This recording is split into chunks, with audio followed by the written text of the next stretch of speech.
Welcome to episode 98, Prince Alwaleed bin Talha, 10 Lessons from the Richest Arab in the World. This is an outline of episode 98. Lesson number 1, he's a global investor. He invests in 5 continents, in 7 sectors, and in 200 plus companies. After all, he's the largest foreign investor on Wall Street. His portfolio stretches across dozens of American companies, all of them household names. His strategy is to research major brands, set a price target, and move in only when that target is reached. Well, we are a holding company that we are invested in 13 arenas, such as financial services, real estate, hotel management and hotel real estate, technology, petrochemicals, aviation, agriculture, media, entertainment, and your favorite publishing, obviously. And obviously, we do have also a private equity entity that moves very dynamically and aggressively whenever a deal such as Twitter materializes. And we have an African fund that takes care of all Africa. So really, it's a very diversified portfolio that covers the 5 continents in its global reach. Lesson number 2, no country is perfect. What do you see that's wrong when it comes to business? What do we do wrong? What could we do better? There's no one country perfect. And Croatia went through major difficulties. When it took independence in 1991, it was not easy also. It came through hard work. And last 6 years, that's politically. Economically also, last 6 years, you face difficulties. Because the whole world faced difficulties, not only Croatia.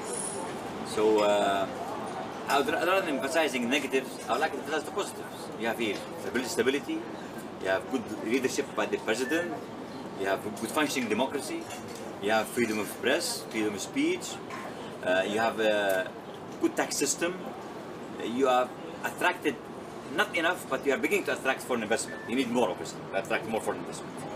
Lesson number 3, investment criteria. Help ourselves, help others. That is, help the companies he invests in to develop. And how do you determine what to make an investment in? Is it with time and progress, we are a mature entity. When you are a company of our size, it's important to fine-tune what you have and to add value to what you have. It's two-tier, frankly speaking. It is really to develop, entrench ourselves further, and advance the cause of the companies we have.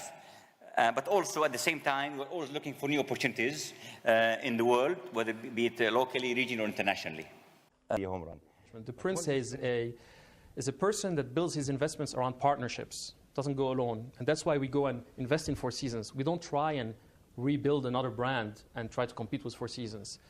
They're very good at it. They've done it for many years. We go in and we tag along their success and try to enhance the value of that investment. Same thing with Fairmont, same thing with Movenpick. So. He has a lot. Lesson number 4, he's the fittest rich Arab. He plays sports 2 hours a day. Why? Yeah, I'm very believe in athletics. I believe in sports. Every day I do at least 2 hours sports. And here. Lesson number 5, work hard. He sleeps 5 hours a day. Things to do. I believe you're the grandson of the founder of Saudi Arabia, is that right? King Abdulaziz, yes. I'm amazed that you bother to work. I think every person has to work. It's part of our religion, part of our ethics, part of our habits is to work. I mean, every person has to work and produce.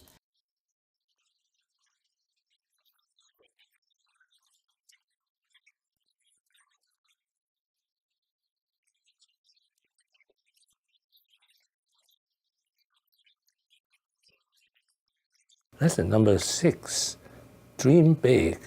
Saudi Arabia is a dream of his grandfather, Ibn Saud. Buying 5% of Citibank, buying 7% of News Corp, building the Jeddah Tower are all examples of dream big. Lesson number 7, human rights is important. Sometimes you got a bloody nose and a lot of criticism for pushing Palestinian rights to the West and women's rights in the Arab world. Well, Hadi is a lady that was born and raised in Mecca. Ironically speaking, Mecca is the heart of Islam, That's where our Kaaba is. That's why where every day 1.3 billion Muslims pray towards Mecca. She was born there, she was raised there. She came, I read about her actually, she did not come to me. I read about her that she wants to be a pilot, so I met her father and mother. They all came here, we had lunch together, we had discussions, and they all approved that she works with me as a pilot or two. So she'll be a pilot on my airplanes like any other Saudi pilot, like any other pilot in the whole world. No difference, no more, no less. It's nothing normal, nothing abnormal. See, for you are shocked because she's the first and only one. But I think when we have 2, 3, 4, or 10 ladies as being pilot, and I can assure you this will happen through me, it become normal. Lesson number 8, investment is relationship. For example, Steve Jobs and Apple. You were also an early investor in Apple, and of course have done very well. You bought Apple in 1997. What attracted you to Apple, and where else would you be poised to put money to work within technology? Well, at that time, I met Steve Jobs, obviously, when I invested a small amount. But then after I met him, we increased it because I believe in Steve Jobs, and he was a good friend of mine, and we met several times. Clearly, there are many opportunities in the technology arena, but you have to be. Lesson number 9, Saudi Arabia is living on a time bomb. Oil revenue from the West will not last forever. It is very clear that the dependence of the United States on oil, and even the Western world, is diminishing. Actually, the United States is on the verge of being not only oil-sufficient country, but also being an oil exporter. So clearly, the dependence on oil is going to diminish because of the discoveries that are happening on oil and gas, classical oil and gas, and also the production in shale oil. So it's very important for the OPEC countries, and especially Saudi Arabia in this case, to have less dependence on oil. As it stands today, 92% of our budget depends on oil, which is really, it's a time bomb. It's a time bomb, and I'm being very public about that and vocal in Saudi Arabia, and pushing the ministers really to be alert to that situation, which is really very serious. Lesson number 10, be the thought leader of the 21st century. At age 62, being the richest Arab and very athletic, Prince Alwaleed can certainly lead for decades to come.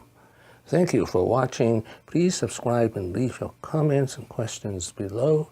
Wishing everyone peace and prosperity.